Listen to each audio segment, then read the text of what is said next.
We recording? There we go. All right. Welcome to the Sonoma County Library Commission meeting. I'm going to call the meeting to order and call the roll of commissioners in attendance, and also welcome everybody who's in the room. Much appreciated. And I think Erica will say something a little bit later, but let's all pause for a minute and think about our friends in Southern California. We all have friends down there, and it's difficult. So, Commissioner David Cahill. Here. Andy Elkin. Here. Commissioner Engbar. Here. Steve Goldberg. Here. Brooke Green. Here. Paul Evanridge. Here. Sarah Lagos. Here. Tina Poles. Here. All right. Commissioner McKenzie is not feeling well today, so she's been kind enough to stay home and take care of herself. So I see lots of folks in the room, and if you have public comments in the beginning, public comment is when you are not going to say something about something that's on the agenda. If you have a comment about something that is on the agenda, you have to wait for that item to come up. So just so we're clear, and so we're going to give everybody who wants to speak 2 minutes to talk. How many of you want to speak? Fabulous. We will then, and Erica, do you want to say something about? Sure. I just want to, if you all are not aware, there are fires burning in Los Angeles, and the Palisades Branch Library burned down. And it was one of my branches when I was a Western Area Manager, and I know all of the staff there, and it's just a really devastating loss. And all 72 branches are closed today. It's a situation that we're all familiar with up here, but it's really hard to see. So our hearts are with them, and we'll be reaching out to see what we can do to assist. Thank you. I remember. Go ahead. My high school burned down too. May I just make a comment? So Deborah, for the benefit of folks who are not familiar with how public comment works, I just want to explain that you'll have 2 minutes to speak, but we're not allowed to respond. So I don't want you to feel like we're not acknowledging and hearing you, but we can't say anything. Our goal at this point is just to listen. So please understand and thank you. I was going to say that on public comments. And then Chair Doyle, before you move in the agenda, did you want to make those announcements about moving items around? About the new? So we're going to rearrange the agenda slightly because there are so many people here. Some of the public, some of this is going to be earlier in the assignment. If you look down at 5.1, that's at the bottom of page 2. 5.1, the presentation for the Measure Y Oversight Committee. We're going to bring 9.1, the motion to accept that, right up, right behind that, so that people who are here to talk about Measure Y don't have to wait half the night for their motion to move forward. And then we are going to move the closed session, which is when we're talking about a lot of things that people are interested in who are sitting here. We're going to move that up right after 5.2, which is the NeoGov presentations, and that's right at the top of page 3. And then we'll do the library reports and things like that after that. So we're moving it. We had planned to do that, but we think that it will make your life easier, because then you can make the public comments early in the evening and not when everybody is really, really tired. Okay, and then let's see, there's one other thing. The agenda is rearranged just a little bit this month because we do have some action items, and we always read our agendas. I thought that at least the reports could go down at the bottom so that we can do the action items first. So if anybody has any objections, let me know, but I think that's probably going to work better for us. Okay, with that, we are going to move into anybody else have any other announcements? Okay, all right, then we are going to move into public appearances. So members of the public who wish to address the commission regarding matters not on the agenda should request recognition at this time. pursuant to the above described protocol. So, do we have anybody who wants to speak now at public comment? Okay, come on up and you'll have 2 minutes. Can you hear me? Well, can you hear me? Yeah. Okay, great. My name is Jennifer Ryder. I'm the branch manager at the Runner Park County Library. Many of you know me in that role. Tonight, I am speaking to you in my role as the president of the Sonoma County Library Chapter, SEIU 1020. Over the last few years, library staff have worked to serve the community through traumatic fires and weather events, COVID, staff shortages, and increasing threats towards intellectual freedom and our safety. In the last year alone, facilities staff worked on roofs and pouring rain patching holes. The marketing team waded through exponentially more work as librarians hosted more events. IT installed new technologies and trained our staff. Accounting paid the bills and made sure staff got their paychecks on time. Librarians, public services, and community engagement staff serve the public no matter the need or the question. These staff members also help the commission and library administration spread the message about the importance of passing NW. To everyone who believed that hard work paid and the mission passed. I'm sure you can imagine them shocked to learn the library administration is comfortable with coming to the bargaining table and insisting a 4% COLA is just fine. Since 2015, the average consumer price increase has been just over 3% per year, a little under the amount the library states is appropriate for 3 full years. One of the promises behind Measure W is to retain qualified librarians. Library work suffers when the staff are not supported. How would it look to the public that the library they voted to support by extending a tax measure isn't in turn supporting its staff? Library staff at SCL know our wages aren't competitive against other Bay Area libraries. We also know inflation won't stop because that's our lived experience. Yes, library costs will go up and you will need to make tough choices. Choosing to deprioritize your staff with a proposed 1.3 COLA increase per year is the wrong choice. And we know you can do better. Thank you. Thank you. I'm going to stop right here because that actually is not, it's not about things that are not on the agenda. That is about an item that is on the agenda. So if you have things to say about the bargaining, about those kind of things, that is not for public comment. That is when we start talking about that. And I will certainly give you the opportunity to make public comments with that. So if anybody has a public comment that does not relate to that, come on up. I would like to just ask a question because isn't that a closed session? We will take public comment before the closed session. Anybody else? Yeah, one point of understanding here. So where on the agenda is the public comment for the closed session? It is going to be right before the closed session. Is it on the agenda? Yes, it is. It is under conference with labor negotiator conducted pursuant to government code section 5495. I believe he's asking whether public comment is on the agenda. Public comment.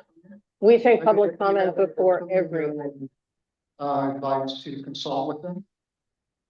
Because it's not how we should be conducted. My experience over many years has ever been conducted in bodies such as a commission. No, I agree. The commission takes public comment on any item that is on the agenda before that agenda item. So there will be a time for public comment on all the closed session items before the closed session. Just like every other item that's on the agenda. Yes, but that's a full agenda. It's not each item is going to be discussed. Closed session before each item. I mean, it's not on the agenda. I take everybody's time, but it's clearly not on the publicized agenda that there's a closed session. It is. It is clearly on the agenda. Oh, okay. I misunderstood, Aaron. Yeah. Okay, Okay. thank you. Thank you. Anybody else have anything to say in public comment? Okay, great. Thanks very much, and thanks for your patience. Okay, we are going to move back to the presentations, and that is the Measure Y Oversight Committee Annual Report 2023-2024. We are delighted to welcome the chair of our Oversight Committee. My name is Yvette Minor, and I am chair of the Measure Y. And before we get started, I just want to do a little testimony.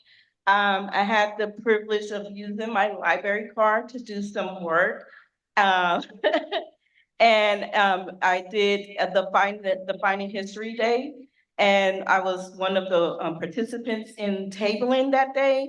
And one of the first, as far as I know, one of the first Black person to actually participate in that program.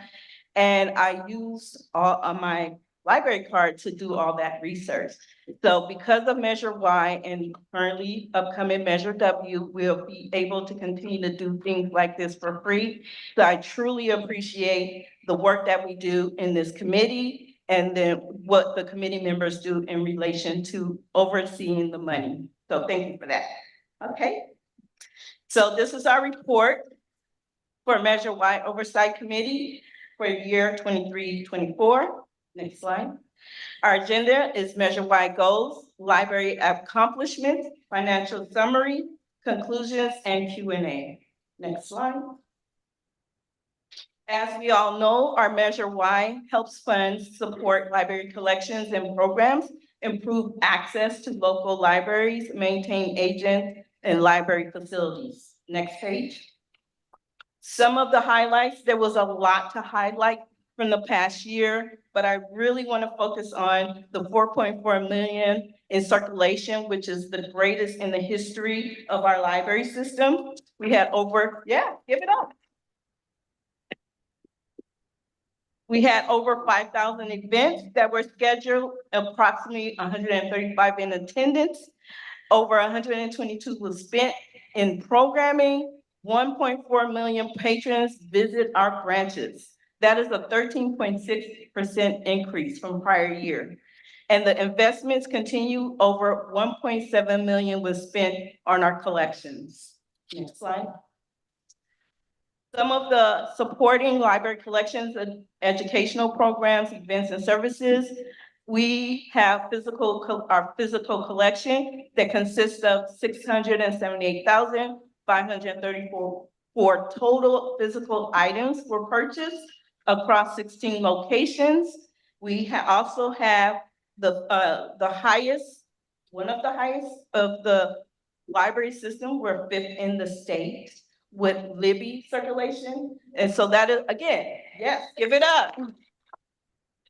1 million in circulation over the 3 years in a row. That is amazing. The wait times have improved consistently, and we also reduced the wait times. We also are doing ready and not cultural heritage disaster preparedness, and considering what we have going on across our state, this was well received with meaning. So I ask that we continue to definitely do that for our community. Next slide. Our digital collection is increasing.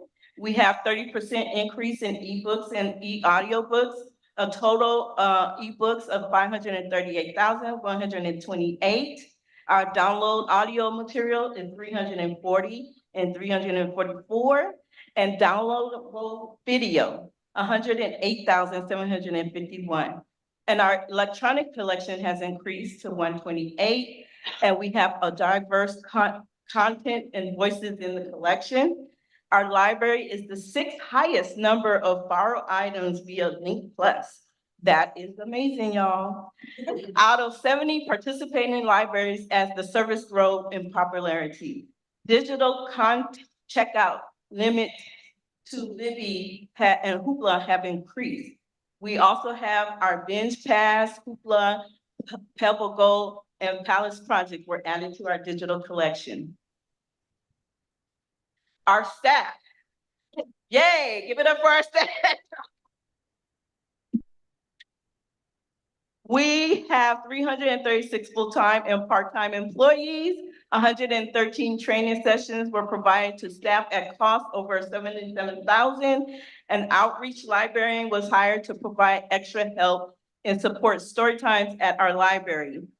Access in our libraries. The Bibliobus made 308 visits to areas needing library service. Woo!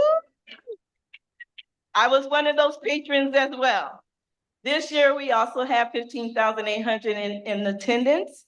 Libraries saw over 100,000 in-person visits per month, over 220,000 physical and 110,000 digital checked out. Woo! One-on-one literacy tutoring was provided for adults. The county jail and juvenile hall saw library services added. And I have to say about this program, I also do some other work with the city of Santa Rosa, so I get to hear the stories behind that. And we have students that are in juvenile hall that are graduating high school and going on to college because of some of the work that the library is doing. And I don't know if you know that, but that is what we have going on in juvenile hall. We also have community outreach division was established to enhance library services in the community. And biblio boxes were purchased and installed at Cloverdale Regional, Northwest Santa Rosa, Sebastopol Regional, Windsor Regional Libraries, 24/7, 365. Next slide. And of course, our facilities. We cannot do any of this without the money to support our facilities. And yes, we are still grinding for Roseland Library. Woo, Roseland. We have Hillsburg is also in design phase with HVAC and electrical improvements, $2.1 million for that project. The Cloverdale patio is being planned. Petaluma will have new HVAC. Thank goodness I've been to Petaluma. And is being made ADA compliant with approved budget of 3.7 million. The Central Library will have a new audio and visual system and new circulation desk. The Sonoma Branch Manager Office will be completed and was completed, excuse me, in 2024. Windsor is being refreshed with new town carpeting, purchase pods for standalone meetings, begin reconfiguration at library headquarters, Rohnert Park to increase efficiency and capacity, enhance team space at Rohnert Park, where we are today right now, created staff work space at Roseland Library, added new automatic doors in Windsor, Cloverdale, Rohnert Park, Cotati to improve accessibility, install new monument sign at Guerneville. And there's more. Security, which we all believe in. We have toolkits as well as badges have provided for all branches to enhance security. Technology improvements include new laptop lending kiosks were installed at Northwest Santa Rosa, Rincon Valley, Rohnert Park, Cotati Regional, and Sebastopol Regional Libraries to provide flexibility. In E Street Sound Studio allows patrons create, edit, and publish audio and video projects. 2.5 million was spent on technology improvements. IT staff replaced the central router, providing the network, website, and internet access to all locations. In May of 2024, the library kicked off the project for implementing Biblio Commons, which provide the best breed of public catalog searching for library users. The library replaced notification system, providing new email and SMS text hold notifications, upgraded all staff desktop computers at the library. I hope you are enjoying that. And started the project to replace all library self-checkout computers. Next slide. And now I will invite my chair, Mike Neely, to the podium.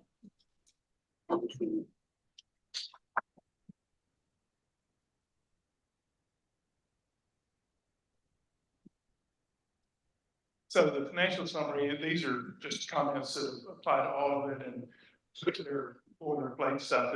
Part of it is that the figures that we showed for last year are subject to audit adjustment because we did this just as the audit was being completed. Next slide. So as you can see, the figures of revenue is pretty flat because the economy's been pretty flat in the last 3 years. It's really based on how much sales take place. And I don't see if that's going to change too much. We haven't had more information on the county is predicting, but we had that big increase in the beginning, and I think we're pretty big flat. Next. So the financial summary, you can see the budget versus actual. We were pretty close on those things, and the sales tax percentage over there. This is the policy that the commission adopted a few years ago. That's really made our life much easier, and we kept pretty close to that, where it's 40%. Most things is for the sales tax. The only place where we went over was in capital expense, and that was because of some grant funding. So we have programs and events coming out the years here, and it's been great. We've been providing great service to the community here, and this is a breakdown of the money that we spent for the various types of programs. It's almost, I think, to the point where we have programs every minute to sale. Okay, so this is a cumulative shot that we show every year from the beginning, just to show that we have over $100 million that the sales tax has raised for the library. I think that's a pretty impressive number. That shows the expenses there also. We won't go into each one of those. The next slide, please. So we have, as you can see, we had $10 million left over. We had 19 million total in reserves there, and committed $8.5 million that's already committed on various projects. But there's 10 million that's not committed yet, and that's one of the comments that we make in the conclusions that we'd like to see some more commitment on. Next. So we're very consistent. We're at 41% of the revenue for the library. And it's the sales tax has made a tremendous difference, we feel, in what we can offer to the community. So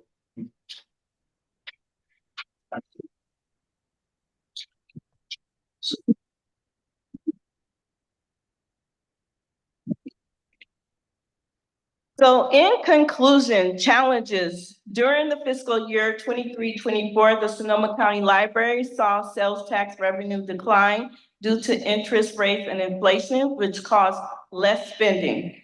Inflation directly affected monies received for the use of the library system, causing a shortfall. Recommendation. The Sonoma County Library System can continue providing more services to patrons through events and more programming, free digital services to the public, and increasing visitation. The administration proposed a plan to expend unrestricted reserves and that it go to the Library Commission for review and discussion. And with that, are there any questions? Yeah, public comment first.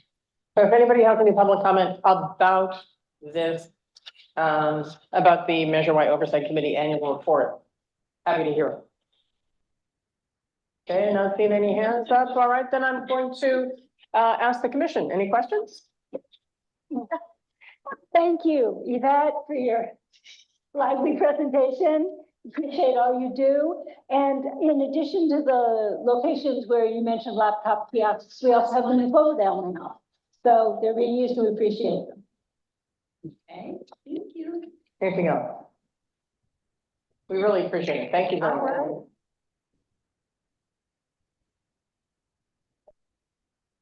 Come on, Val.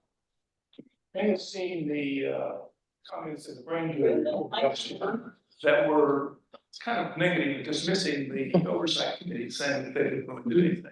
And I've been on this committee since the beginning, and I think I took objection, I wrote about that, but I think that the oversight committee does as good job as we can.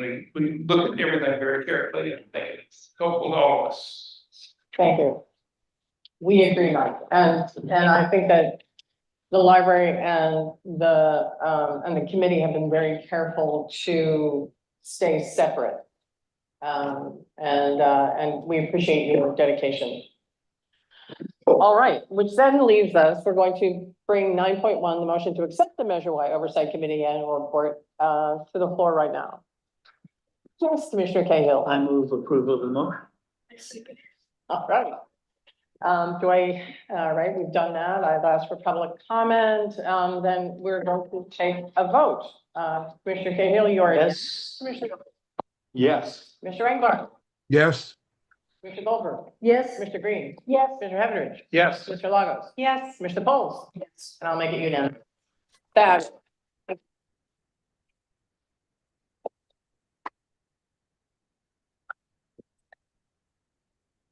All right. Then our next item is on the original agenda 5.2, which is the NeoGov presentation. And I believe Suzanne. Yes, good evening, Commissioners and Director Thibault. Can you hear me? Yes, we can, and we hope you feel better. Thank you. I'm getting there. Okay, I will share my screen. Let me get that going. And all right. Let's see if I can get this going here. Okay.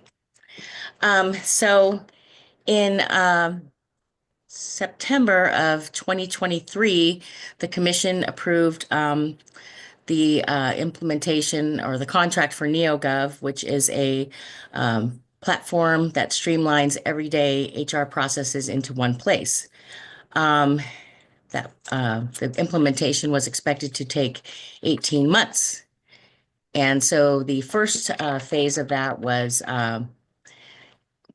the piece called Insight, which is and we began building that with using templates, adding classifications and salary schedules, and customizing the system to match our SCL workflows. This is the recruiting piece. Our first recruitment was successfully posted in January of 2024. We are continuing to fine-tune this system and implement additional features such as our Test Genius, which is the testing module for applicants, auto screening applications, developing e-reference checks, and this is reducing the time that it takes to screen large volumes of applications and follow up with references, et cetera. So what we do with this is we can track all stages of our we manage all steps of our recruitment in one place. That includes the requisitions, job postings, applications, assessments, reviewing candidates, offer letters. We allow our managers, and it is all, like I said, located in one place. With our former recruiting system, we had to send all of these processes through Adobe Forms, and it was a very time-consuming process. We had to use Excel spreadsheets for hiring managers to review, and this platform basically enables all of these steps to be completed and recorded in one place. We've also been able to create an integration with NeoGov and our current IBS system. IBS is an acronym for Innovative Business Systems, and create an import-export. We've been working on these position control measures, and that includes a very high-level system integration with 3 vendors and the HR team, and payroll and finance and budget team. So it's really required a lot of teamwork, and I appreciate all of the work that Myrna's team and payroll have, and our vendor have helped us with. So utilizing this has helped us create, it's not quite seamless, but we're really getting there. And it's been able to help us transfer records back and forth. This project, it finally has been integrated into this system. And so it's been really helpful, and it's really helped us streamline our hiring process. So basically for our skills assessments, we've been able to integrate this into the NeoGov and the Insight process. And so we've been able to automatically send test notices to applicants, and the jobs and the scores and everything has been kept in one place. And it's all been kept in the candidate's profile, so it's just all located in one place. And it's really great for HR because it just has reduced our workload immensely. So that has been just super helpful. Our former recruiting platform did not produce any useful reports, and NeoGov has very robust reporting systems and capabilities. And the analytics and reporting feature has already proven useful for compliance reporting and filtering specific information. And it's just, some of our recruitments have hundreds of applicants, especially like library specialists and other shelver and those applicants. So it's really been helpful this far. So our time to fill positions has gone down by 31.7% days to fill in this time period. So that is amazing. And that was as of October 31st. So that's our first, and that is one of the biggest pieces that we've had to fill. Our biggest, segments that we did. So the next piece that we have completed is onboard. And that is, sorry, my thing's not advancing. Oh, here we go. This is a self-serve portal for once we hire the applicants and when they're coming to be, before they go to orientation. So this is the, before the employee starts with SEL, we send them information so that they can, it's a very professional looking piece that the employee can use to get their information in for benefits. And it reminds them of all the things they need to do, information they need to provide before coming to new hire orientation. And it also reduces the manual processes that we had to do prior to hire. And then once we have that information, it helps us when we have to import them into the payroll system and other elements like that, which was also a very manual process.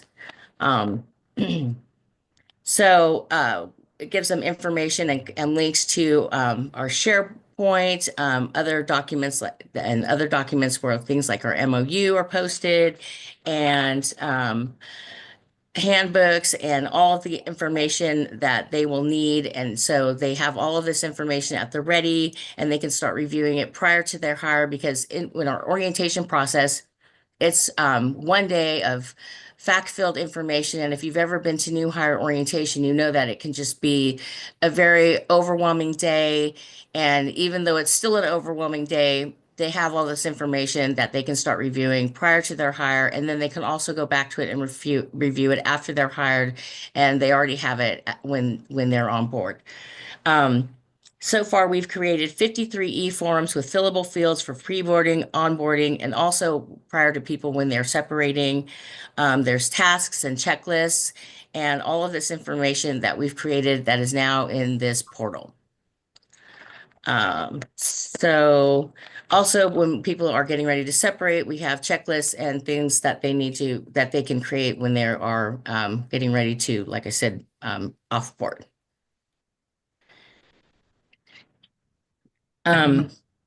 So, and then again, these are all automated workflows.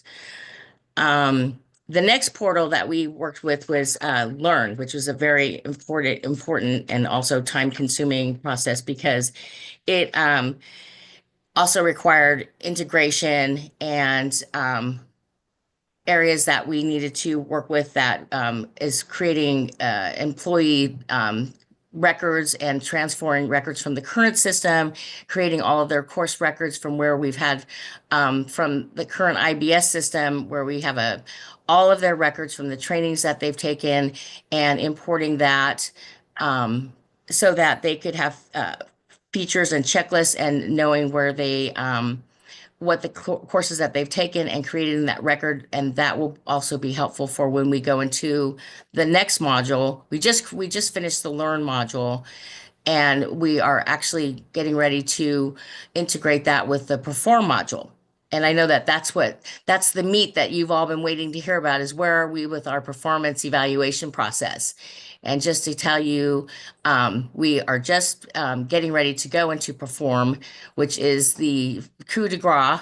That will be the, so we just finished learn, and that was where we had to, like I said, build some, we haven't built all the courses yet. And if you don't know, Nicole Lopez, which was our senior HR analyst, left, and she was helping us with this process. So we finished building this learn module, and that helped us get all of the courses that we have into it. There's a lot of courses that we still need to import into it. And so we built that module, and we did all the import of the employee records into it. So the next phase is that we are going to be building is perform. And perform will be where we use our employee performance evaluation templates, and we will build those into this module, and then we will be able to do our performance evaluations using information from training courses that they've taken, and then goals that the managers have set, kind of like what we're doing with our current system, but we'll be able to maintain those records online. And so that is the system where we are now. So we're currently on track, but we may experience a slight delay because we are currently in the process of recruiting for the senior HR analyst. So that is the current update for where we are, but we are very excited because we have made progress and we are on the final home stretch. And that Thank is you, my Suzanne. presentation. I'm going to take public comments about this item. Did anybody have any comments about this before I go to commissioner questions? Seeing no hands up. All right, commissioners, Commissioner Cahill. Yes, I just want to congratulate you and your team and everybody on this. I realize building an integrated system out of a bunch of pieces can be a real horror show. And it appears that you have survived if you had serious problems that didn't show. And I'm particularly pleased at the reduction in time, 31%, which shows that it really is working. So congratulations. Thank you. And if it wasn't for my team, they had to really do a paradigm shift. And, you know, it was like, how are we going to undertake this overwhelming task? And, you know, they really got on board. So I really want to thank my team of Deanna Katzung, Jen Swenson, Philip Vidal, and Bianca Malekis.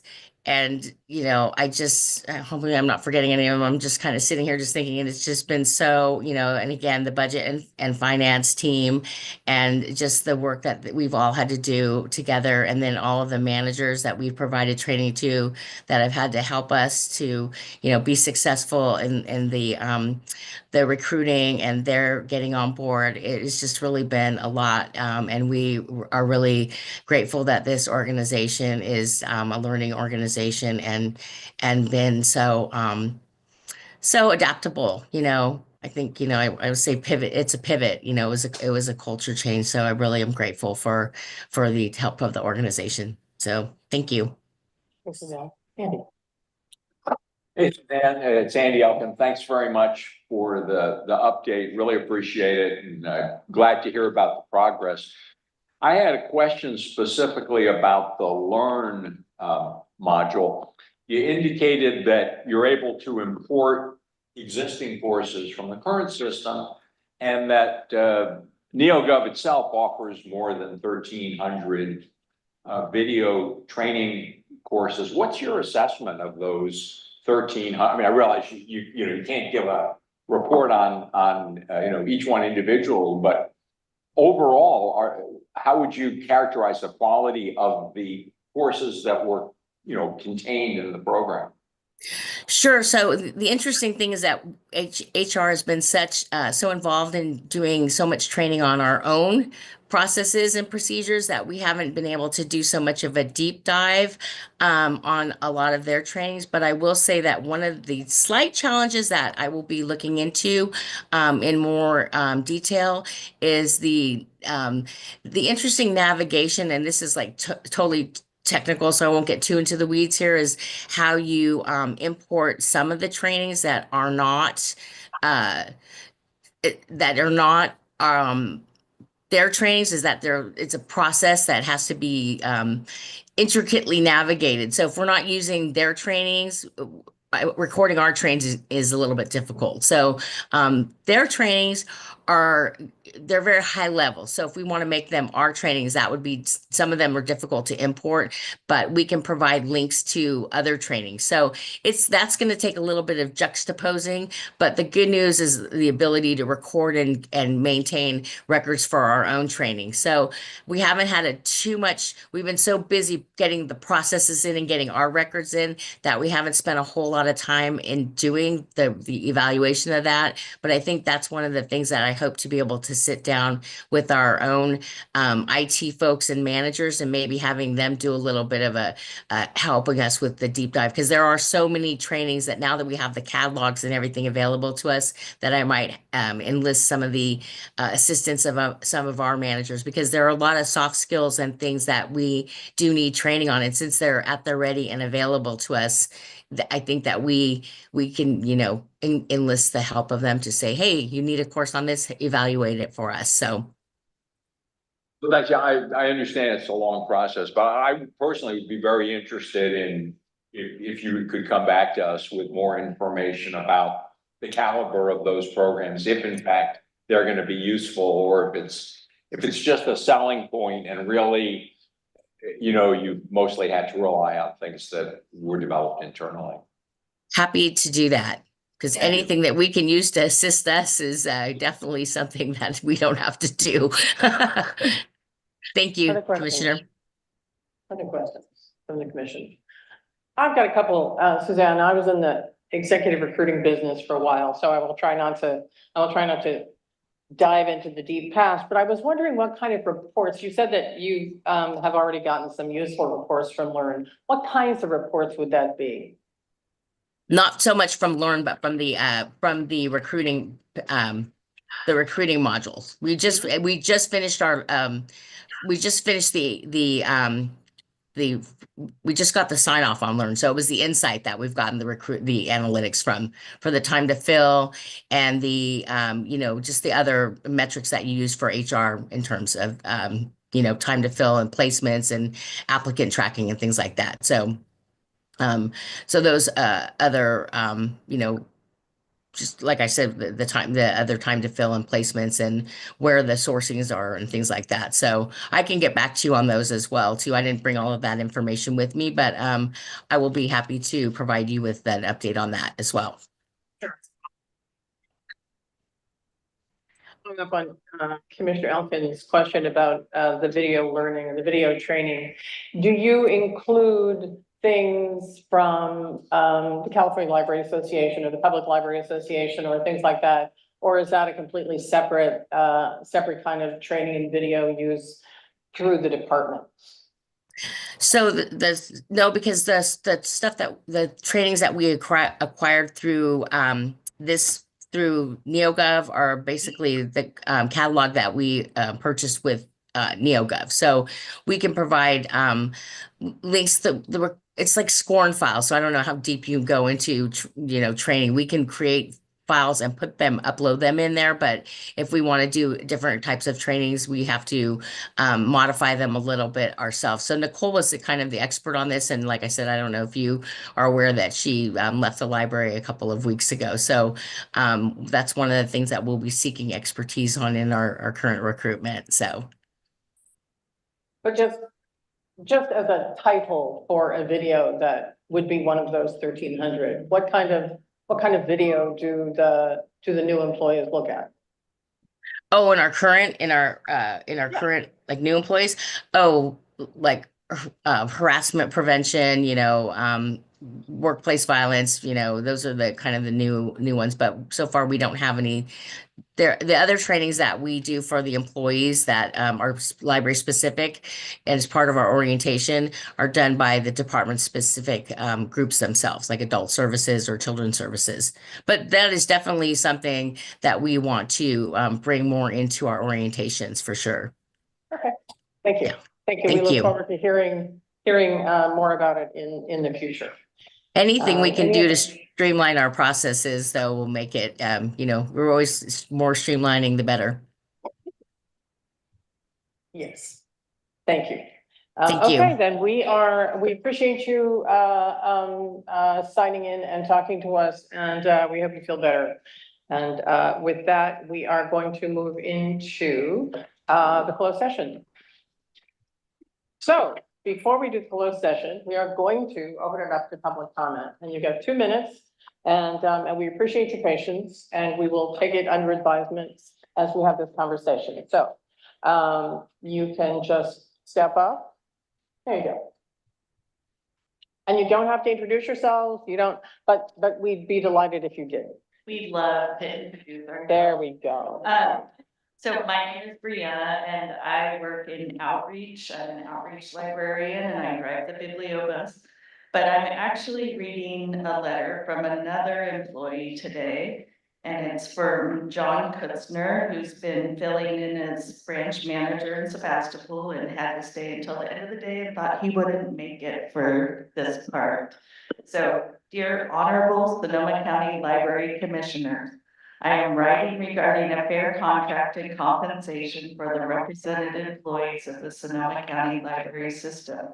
We have incredibly talented people working from shelvers to circulation specialists to library associates, librarians, and branch managers who serve the public daily, making certain that patrons have the materials, resources, programs, and other services that make the library great.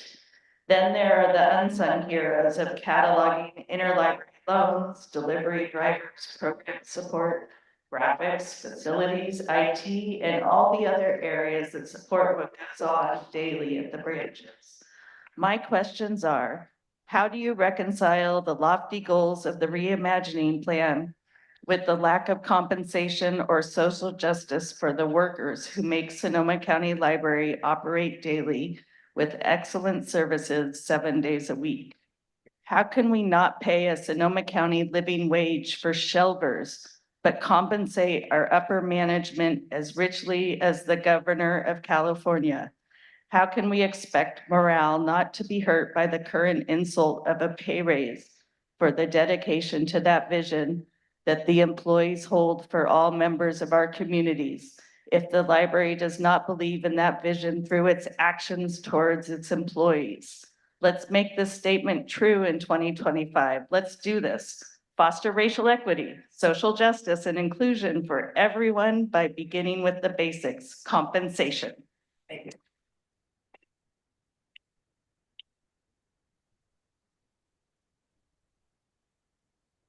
If you microphone.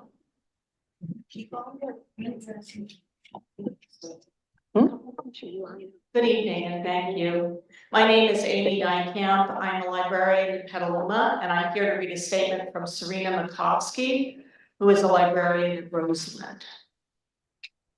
I have been ruminating over a phrase, other duties as assigned. It is meant to be a catch-all for a librarian's job duties. At Roseland Library, I am devoted to refining and diversifying services, programs, outreach, and other resources for our patrons and the community at large. However, it is apparent that my job duties, like that of others in public-facing roles at Sonoma County Library, are ever increasing. In addition to meeting the requirements of my position, I am managing crises on a regular basis. I know that I'm not alone in this predicament. 2 weeks ago, I served as the person in charge at the branch for an entire week. While doing that, I was still attending to my work as a children's librarian, planning for, implementing, and cleaning up from multiple programs and ensuring that families who were on break received the type of attention and care they deserved.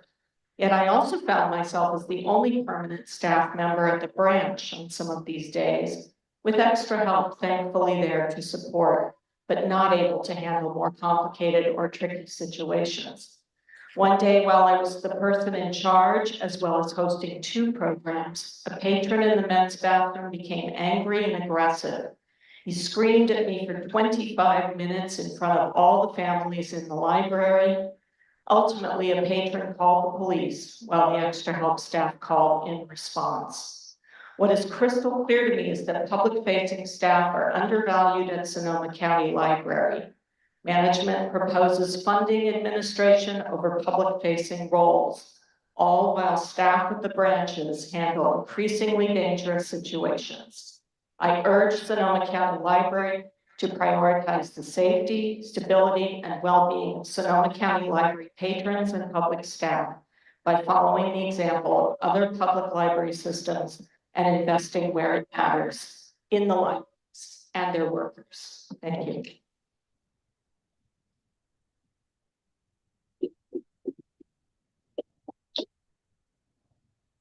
Hello, I'm Elisa Adams, the supervising coordinator for the library's Adult Literacy and English Language Partners program.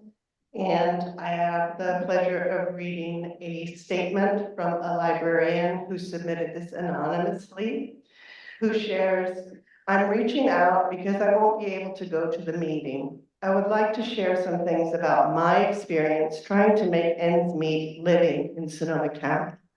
And maybe some of this testimony might help our cause. The cost of living here is so high that even with my wage as a children's librarian, I had to work a second part-time job for almost a year to pay my rent before I could get a cheaper place. I was working a full day and then 7 days a week working this other job so I could pay my bills. I barely could get gas and groceries, and my mental health really plummeted. Then I had to go into work, trying not to show how burnt out I was. And often this job requires me to overextend myself. I think that a wage increase and a COLA that preserves our wages is absolutely needed. I can't imagine how difficult things are for people in our library system making less than me."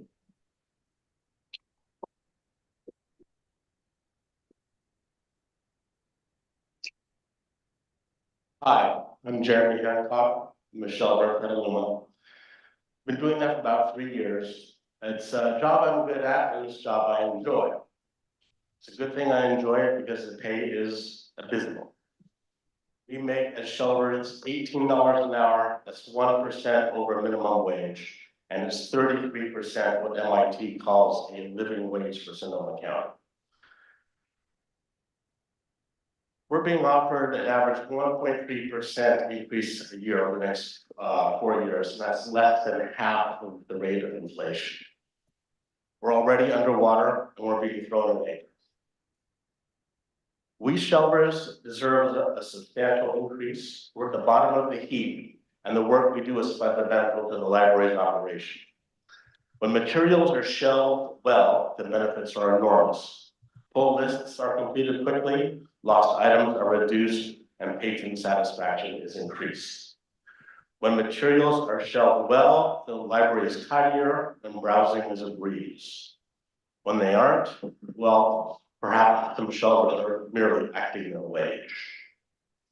I urge you to support the community by supporting us in our fight for a fair wage.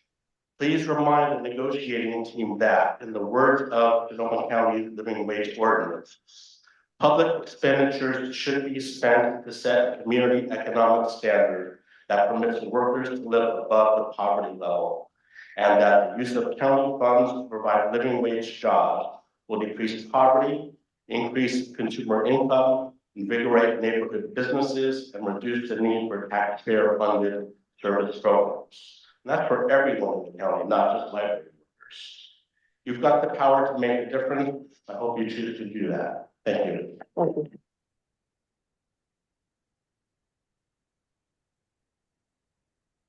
Good evening. I'm Catherine Greco. I work in the communications department. I'm also a member of the LMC committee, and I'm reading a statement message from Ann Rosenthal.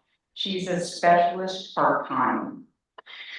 The first is the proposed COLA. While inflation has slowed in the years ahead, we can expect it to climb again for various reasons. Nowhere in Northern California would a 1.5% wage increase allow workers to meet increased costs of living and healthcare expenses. Lower paid workers will bear a disproportionate burden, and the library will see an exodus of caring, experienced, necessary staff in all departments, particularly in public services, where pressures on vulnerable members of the public directly immediately and negatively impact library staff. Next, while the library annually increases spending on electronic technology, including electronic devices, AV studios, self-checkout stations, etc., it is public services staff who assist patrons with this technology, maintain devices in branch to ensure quick turnaround and creatively accommodate a shrinking budget for traditional resources, which are invaluable to our youngest and oldest patrons. The library must support public services staff with meaningful annual wage increase so that we can stay in the job, train as needed, and continue to enable our patrons to access these newer resources. My experience is positive so far. It was my fervent wish to have exactly this kind of schedule with assurance of half-time work plus the flexibility of adding to those hours. For me, it staves off burnout and allows me to attend appointments and other necessary events, nearly always without needing to ask for adjustments. Sometimes I fall back into the mode of taking as many hours as I can, and I always pay for it afterwards in fatigue. Still working on balance. Thank you.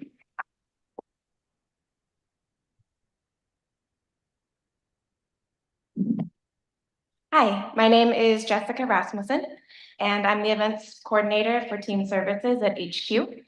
Last year, I took a leap of faith and a 20% pay cut to join this organization.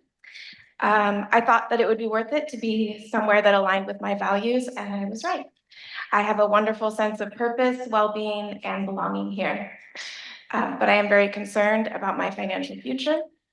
This next contract and its impacts are going to span the same timeline as an incoming administration that told us in plain words to brace for economic hardship. The Associated Press predicts 6 to 9% inflation in 2026.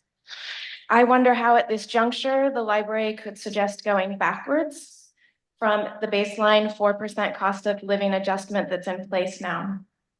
Not only is a COLA that comes somewhat close to inflation the only ethical choice, but it safeguards the library's greatest asset, its employees. I'm terribly disappointed that a substandard 1.3% COLA was even proposed, but especially on the heels of passing Measure W.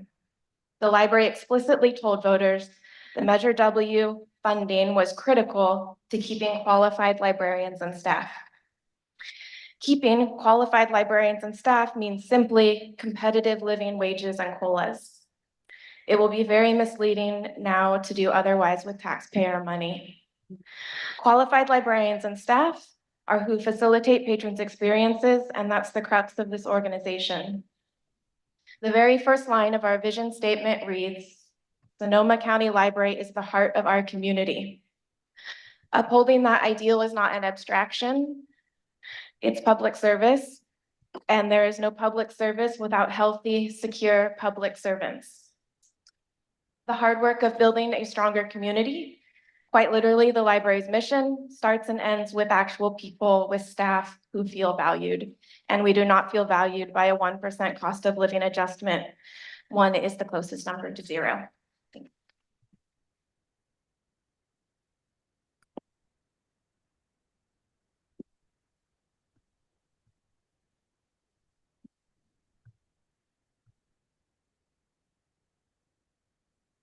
Thank you, Jessica. I'm Monica Samantha Hernandez. I'm an event specialist. I work at HQ, and I am reading on behalf of my coworker, Jessica Hoover, who is the branch manager at Central Santa Rosa Library and also oversees history and genealogy. She writes, As a library manager committed to the reimagining plan key concept of offering bilingual, culturally competent services and resources, the library's proposed 4% COLA over 3 years is a rebuff to our racial equity goals because the scant percentage proposed sends the message that Sonoma County Library undervalues recruiting and retaining culturally competent staff at all classifications in a county where the cost of living poses an ongoing threat to staff relocating for financial reasons. A higher COLA realistic of future financial survival aligns with the library's racial equity goals of building more inclusive communities where people with intersectional identities can work and thrive, making our library stronger for our patrons. Thank you for your reconsideration. Jessica Hoover, manager of the Central Santa Rosa Library and Sonoma County History and Genealogy Library. Thank you.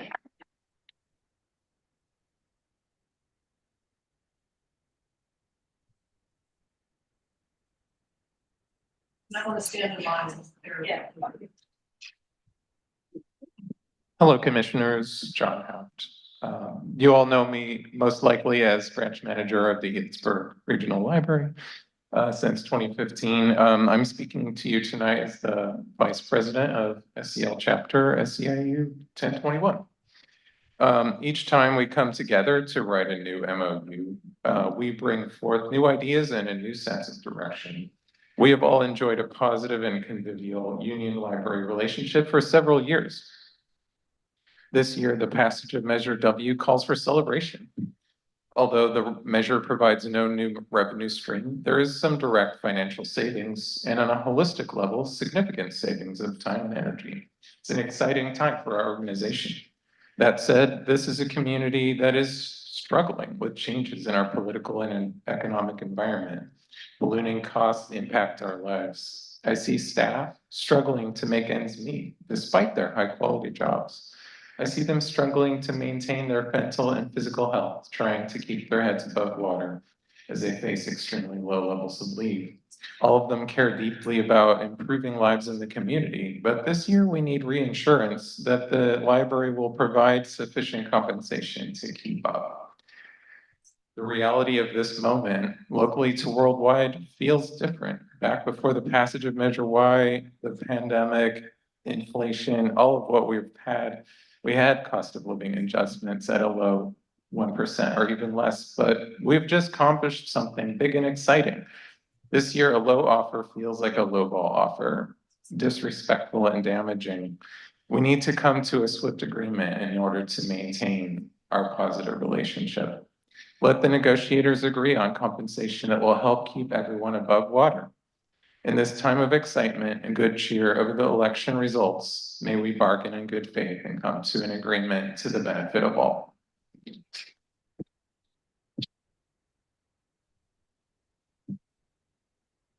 Good evening, Commissioners. My name is Lori Hancock.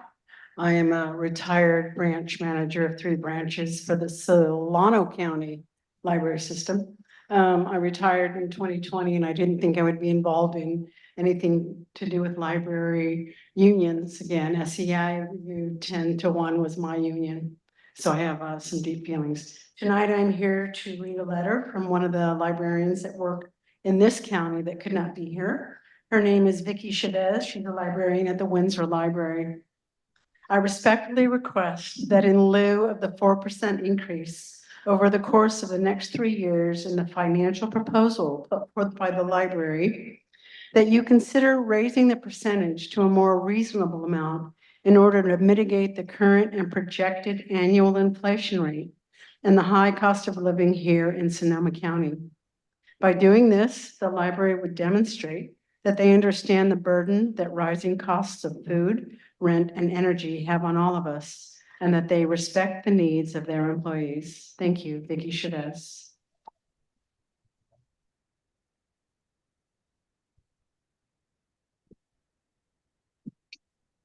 I'm just testing the mic. Can you all hear me? Yeah. Hello, my name is Courtney and I am a librarian at the Sebastopol branch. I am here today to advocate for a fair contract and cost of living pay adjustment for our colleagues as you move forward with negotiations. I love the career that I chose. I am very, very grateful to work with you all to deliver great public service and contribute to community resiliency in these fraught times. But this labor of love is not easy, especially for a bunch of sensitive, empathic, likely introverted worker demographic. I see my public-facing colleagues at our single service desks juggle a mosaic of tasks in the pursuit of providing access and healthy spaces for community coexistence. These are flowery words, but it means delivering incredible service, whether that's through helping someone on the other side of the digital divide navigate forms on the computer online to apply for a job or to apply for their social security, et cetera. And right now, many of our patrons are struggling. These are traumatizing times for human beings. And no matter how many boundaries and trauma-informed approaches we take, we are still in nurturing positions. And as we all know, the nurturers of the world are historically underpaid and stressed. And please understand that the nurturers need stability and nurturing too. And let's be frank, we live in a very expensive place. Those of us who rent are subject to 10% annual increases. I have a humble one-bedroom apartment, which I'm so grateful for and I love. But in the 2 to 3 years I've been there, the rent has gone from $15.25 to $17.25 a month. Thank you.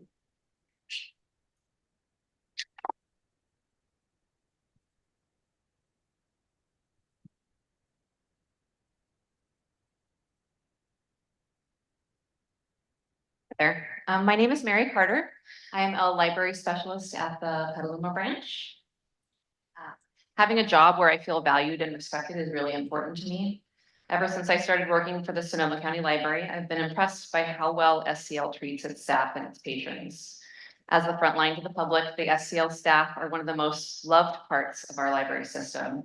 It is our great service that keeps the people coming back to the library and feeling so comfortable here. Our community just voted to pass Measure W because they love the library.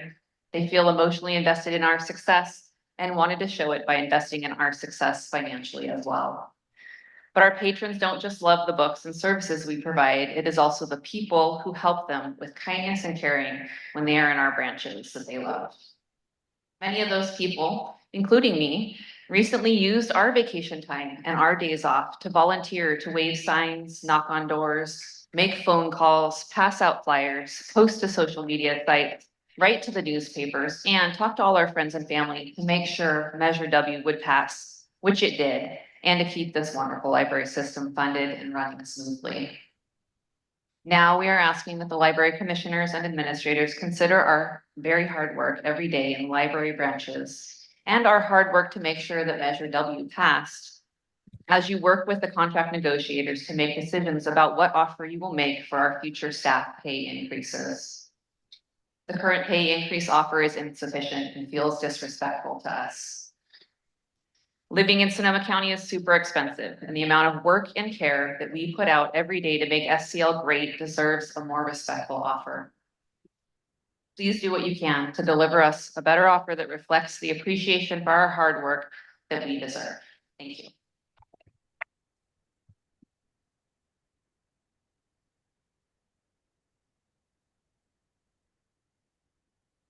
Hi, my name is Amy Robinson, and I'm an extra help specialist. So I float around. I've been with the library a little over a year, and I'm here because I believe all Sonoma County workers deserve a living wage.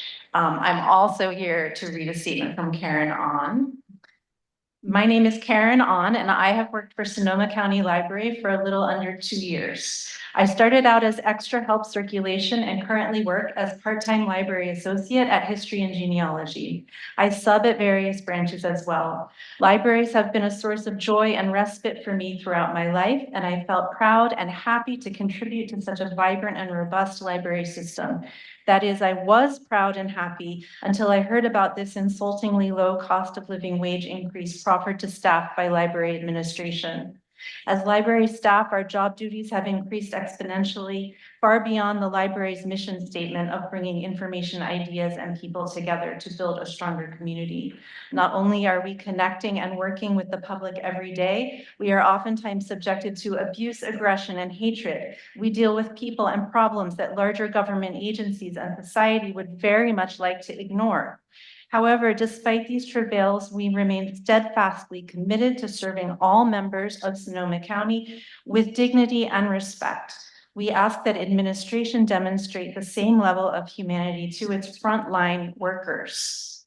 When administration offers us such a paltry cost of living increase, a measly 1.3% increase per year in Sonoma County, it is a metaphorical slap in the face that has very real and negative repercussions. With this offer, you are telling us you do not value our work, our resilience, our energy, and dedication to uplifting and educating our communities. You are telling us you do not care if we have a living wage, if we are able to pay our bills, feed our families, or set aside money for a time when we retreat from working life. In short, you are contradicting everything that the library says it stands for. It is damaging to our morale and our ability to perform to the best of our abilities.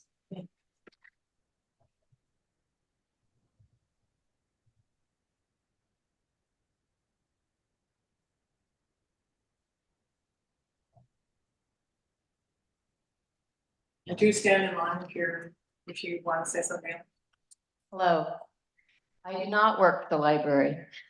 I am a patron.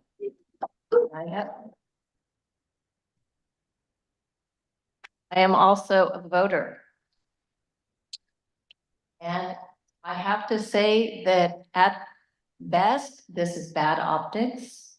And at worst, this is completely unethical and frankly, disgusts me. I love the libraries. I love our librarians. They deserve better. And you guys need to do better. Thank you.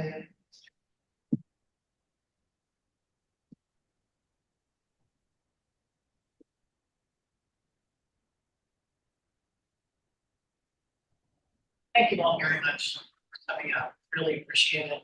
Oops, sorry. Thank you for coming out. We appreciate it and we're hearing you.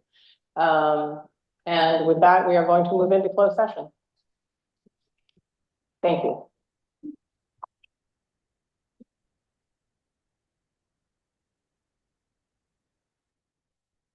Are we staying here for closed session? No, we're staying here.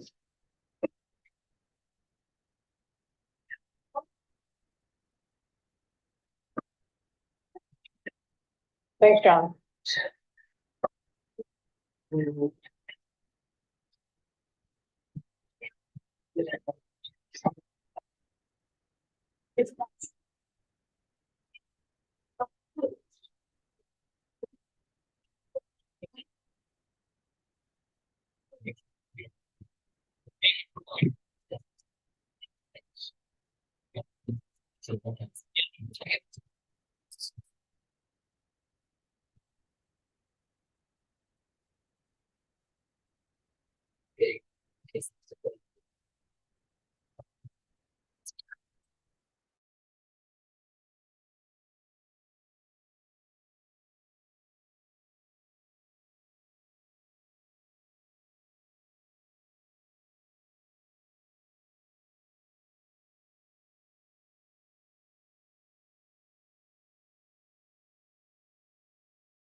Chair Doyle, you could proceed because you have quorum if you would like.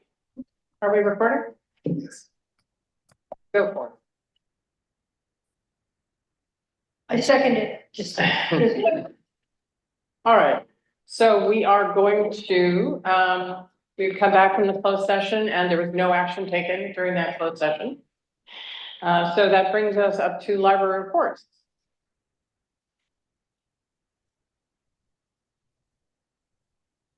Hey, good evening. I will be brief. I just have two things to add to my library report.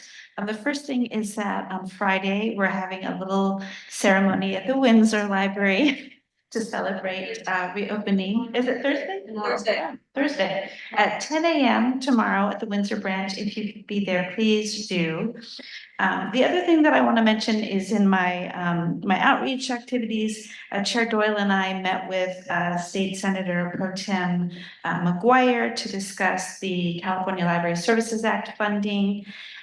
It's something that we do as part of our role on the Legislative and Advocacy Committee.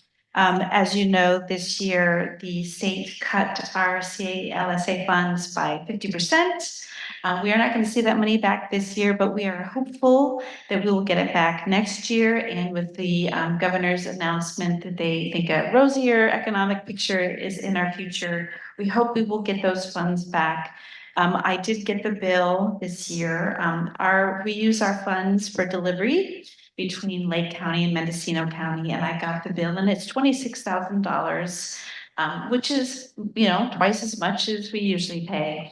But we can absorb that. But one of the issues that we talked about with Senator McGuire is that many other rural counties are already economically impacted, and they cannot absorb those cuts. And we had Chris Cooper from the Humboldt County Library who was there talking about how it affects Humboldt. And then I had both Lake and Mendocino counties provide me with a summary of how the cuts will affect them. So we are hopeful that we will get that money back, and that's the power of legislative advocacy and also being a JPA. So. Okay, do we have any public comments on the library report? Any commission comments? I will just say that for those who are listening, this would be a great time. Thank you. This would be a great time to write a note to your legislators to say, we believe that library funding is incredibly important. So they love to hear from librarians, they love to hear from trustees, but they really like to hear from civilians. So if anybody wants to write and say, please, please, our libraries are incredibly important to us, and this is why they help you, that would be great. Okay, budget and finance reports. Thank you. Thank you. Good evening. So before you, we have the November financial report. And the Finance Committee discussed this report at its regular December meeting on December 16th. And the Finance Committee also discussed revisiting the unassigned fund balance and potential use for it to invest in library priorities that have been discussed in the past, such as unfunded pension liabilities, OPEB, and future capital projects. So that will be an ongoing discussion at the Finance Committee. So for November, November is the 5th month of the fiscal year, which represents 42% of the fiscal year that has gone by. In terms of revenues, the actual combined revenues through November 30th is November 30th of 2024. $5.1 million, which is 11.3% of the budgeted revenue. The commission did approve budget adjustments and that were approved in December. So those will be reflected in the next report for December. They're not included in this one. Property tax or your general fund revenues to date through November were $187,000, which is 0.7% of the approved total property budget revenues. However, since then, the first payment for property tax comes in December. That was reported, and that was approximately $15.8 million that were posted, which is under the adjusted revenues that were approved in December is 56% of what we are targeted to get this year. So that's good news. Under sales tax, as of November 30th, the total receipts were $3.9 million. That reflects 3 months of revenues, which is 23.3% of the budgeted sales tax revenue. I am looking forward to seeing the December reports. They look fine compared to last year, pretty flat, but it's not downward spiraling. So we'll have more information for the Finance Committee in January.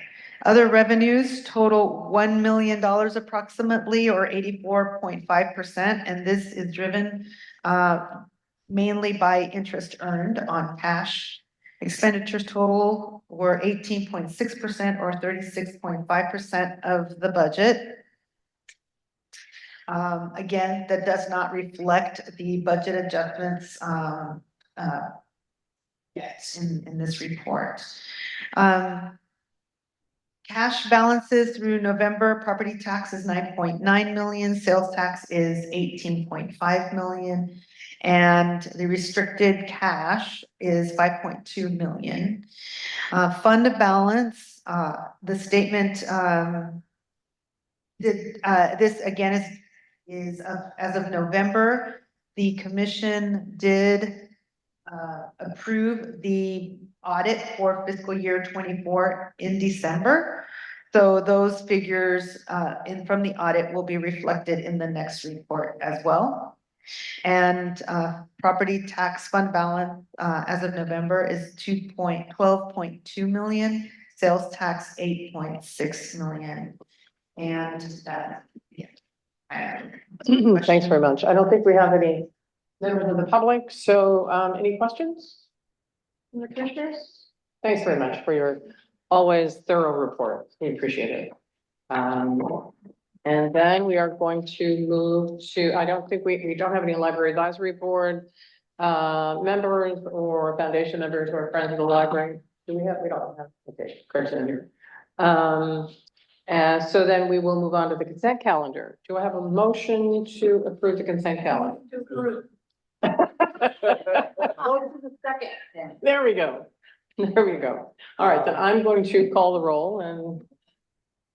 Can I say one thing, since we're okay, our lab appointments, can you say their names? Sure. Okay. Grab them right here. Oops. So you want to roll? I wasn't ready, I didn't know it was coming up there. Let me grab it. Sorry.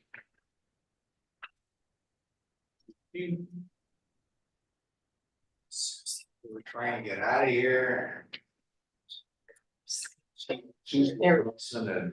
Yeah.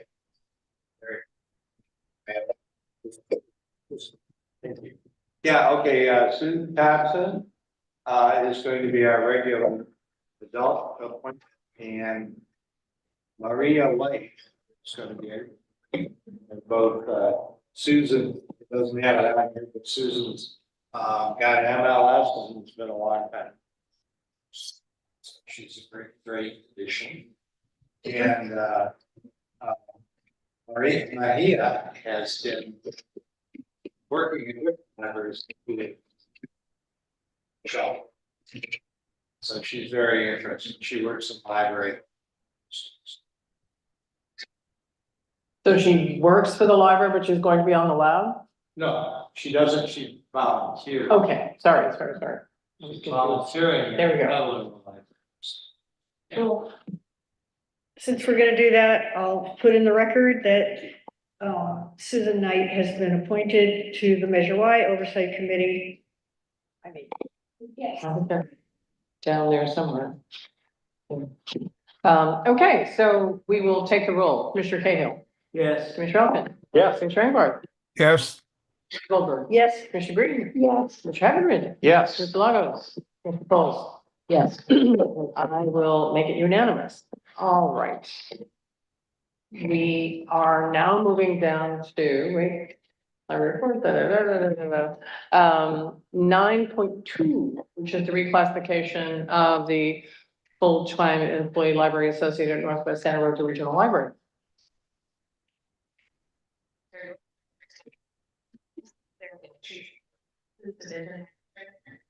Tonight, we're bringing before you a request to reclassify a position as a West Santa Rosa Regional Library. We have basic staffing needs and increased hiring needs to achieve countywide reimagined. Prepared some of the information in the agenda report for you, and I also wanted to have the union has reviewed the libraries and to reclassify the position and agree with their recommendation. Are there any questions we can answer? All right, then. May I have a motion? Okay. Did you get those first and second? Fabulous. Questions? So Commissioner Cahill. Yes. Commissioner Elkin. Yes. Commissioner Engelhardt. Yes. Mr. Goldberg. Yes. Mr. Green. Yes. Mr. Heavenridge. Yes. Mr. Lago. Mr. Bowles. I'll make it unanimous. And then on to the senior library associate. Reclassification. Hello, can you hear me? Yeah. Division manager, good evening. Hello. Hello, Commissioner. As you can see right here, I have a reclassification for 2 positions to be combined into library and community supervisor position for the board of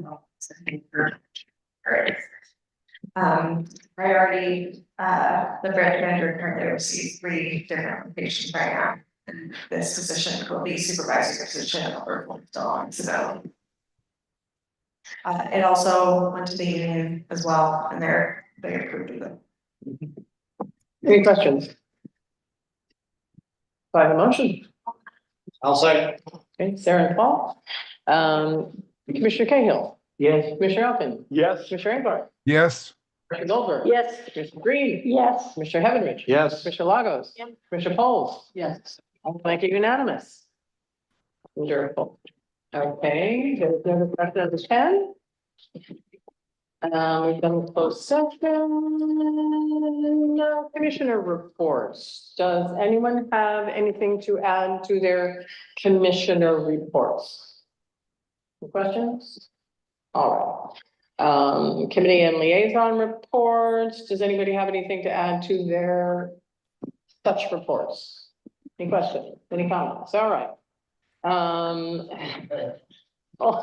All that new business, because we approved the mission and vision, I thought it was important to make sure that we approve that before we set our ad hoc task forces free to talk about their issues. So I will make some appointments in the next couple of weeks. There is sort of new business in that Commissioner Pauls has agreed to serve on the finance committee, or the finance committee, so we're excited about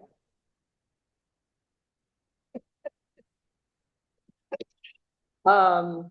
Any other old new business? All right. Any agenda items for future conversations? All right, then, was someone, yeah, Paul? Okay. You go, proceed, is that what you're? Yeah. All right. The time and the date of the next meeting is, again, here, oh, He's got something to say. I'm sorry, Paul. Yeah. Sorry. Okay, I'm sorry. Okay, Can you please put on your microphone? I will. Yeah, here. Yeah, so, this is that time of year where we start thinking about, getting our budget, times, and I don't think it's too early to start looking at dates. So is that something we might discuss soon? I think we do have our We already budget have it meeting on. scheduled. Told me. Am I supposed to look at the calendar? And your calendar. Okay, well, we don't need to put it on the agenda. Okay. The budget workshop will be on April 16 from 1 to 5 p.m.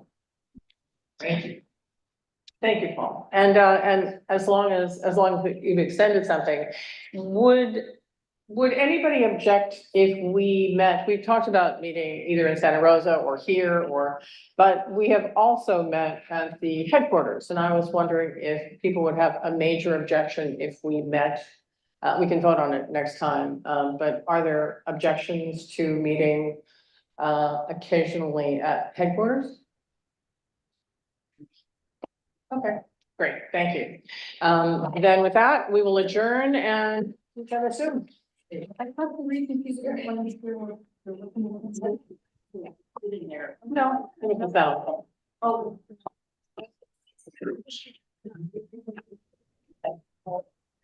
Good night, all. Good night.